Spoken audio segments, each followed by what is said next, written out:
C'est historique. L'État vient d'interdire les manifestations du 7 mars. Je l'interdis pour des motifs simples. D'abord, c'est une marche féministe qui se veut elle-même radicale, qui a largement repris la cause pro-palestinienne. C'est très important de saisir la gravité de ce qui est en train de se passer. C'est la première fois dans l'histoire récente du mouvement féministe que cette manifestation parisienne est interdite par la préfecture et le gouvernement. Le préfet de Paris, Warren Nunez, a annoncé ce mardi sur Twitter avoir lancé une procédure d'interdiction de la marche féministe qui s'organise tous les ans le 7 mars. C'est une manifestation avec un contenu plus radical et anticapitaliste que le 8 mars. Elle réunit principalement la jeunesse, les jeunes femmes et personnes LGBT. Pour justifier l'interdiction, le préfet met en avant le fait que des collectifs qui luttent contre le génocide en cours en Palestine ont rejoint l'appel, à l'instar de Urgence Palestine et de Samidoun. C'est cette jonction entre la lutte anticolonialiste et une partie du mouvement féministe que souhaite empêcher le préfet. Dans son arrêté, il dit littéralement craindre des propos appelant à la haine et à la discrimination. Cette justification, elle est régulièrement utilisée ces derniers mois pour interdire des manifestations en solidarité avec la Palestine. La décision d'interdire les manifestations est approuvée au plus haut sommet de l'État français. Le ministre de l'Intérieur Bruno Retailleau s'est réjoui de l'interdiction de la marche féministe quelques semaines seulement après avoir chanté les louanges du collectif d'extrême droite Némésis. Némésis, je voudrais féliciter les jeunes dames que j'ai vues. Voilà. Bravo pour votre combat. Et vous savez que j'en suis très proche. Cela constitue un très grave précédent qu'on doit prendre au sérieux. C'est la première fois que la manifestation du 7 mars à Paris reçoit une interdiction pleine et entière de la part de la préfecture.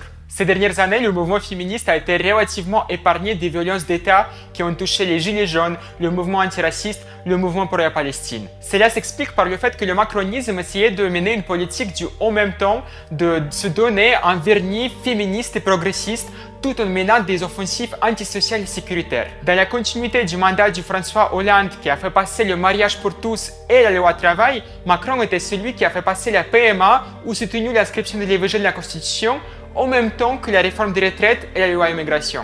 Lorsque le droit à l'avortement sera devenu enfin universel, nous nous souviendrons, tout a commencé ce jour-là, ce 8 mars 2024, où la France a été grande. Mais on voit bien que même ce « en même temps » est en train de changer. Pendant la réforme des retraites, la police a agressé les manifestantes femmes. Elle a aussi attaqué directement le bar LGBT à Paris qui s'appelle Bonjour Madame.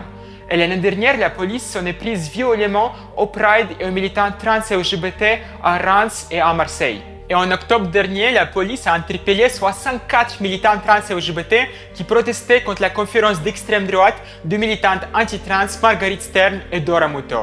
De la défense de Depardieu au réarmement démographique, en passant par les droits trans ubuesques, même les discours de Macron ces dernières années sont en train de flirter ouvertement avec les franges masculinistes de l'extrême droite. Il y a des choses complètement ubuesques, comme par exemple échanger de sexe en mairie. Un grand plan de lutte contre ce fléau sera engagé pour permettre justement ce réarmement démographique. Cette interdiction de la manifestation du 7 mars est un nouveau symbole qu'on entre dans une nouvelle époque, où les luttes féministes aussi sont dans les viseurs de l'État. La décision du préfet d'interdire la manifestation en raison de la présence des collectifs pro-palestiniens s'inscrit droit dans la lignée de la répression inédite qui frappe le mouvement de solidarité avec la cause palestinienne, ainsi que dans celle des polémiques qui accompagnent chaque grande manifestation féministe depuis le 7 octobre 2023, soit le début de la guerre génocidaire à Gaza. Souvenons-nous pourtant que le 25 novembre 2024, le collectif d'extrême droite Némésis a pu manifester sous la protection policière. Le message de l'État est on ne peut plus clair.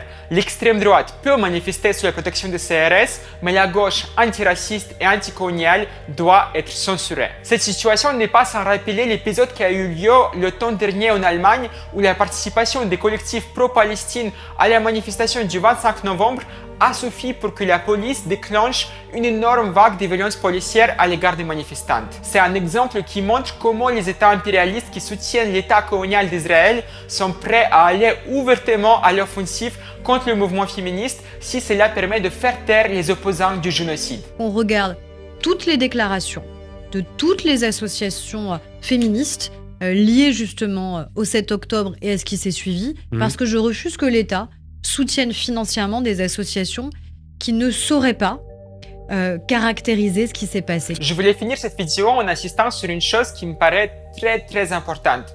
Vous le savez, depuis les années 80 et l'arrivée au pouvoir de François Mitterrand, le mouvement féministe en France s'est énormément institutionnalisé et a développé un rapport étroit avec l'État. Le mouvement féministe adresse aujourd'hui des plaidoyers à l'État, il dépend de ses subventions, il considère que l'État est un interlocuteur, voire même un allié dans la lutte contre le patriarcat. Mais on voit dans cette interdiction de la manifestation du 7 mars une nouvelle démonstration de ce que savaient déjà les femmes musulmanes qui subissent des contrôles de leurs abayas au port de l'entrée des écoles, ou encore la communauté des travailleuses du sexe qui subit quotidiennement des violents contrôles policiers. L'État ne peut pas être notre allié dans la lutte contre le patriarcat. Et j'irai même plus loin, l'État français, comme tous les États capitalistes, joue un rôle actif dans le maintien et le renforcement de l'oppression patriarcale.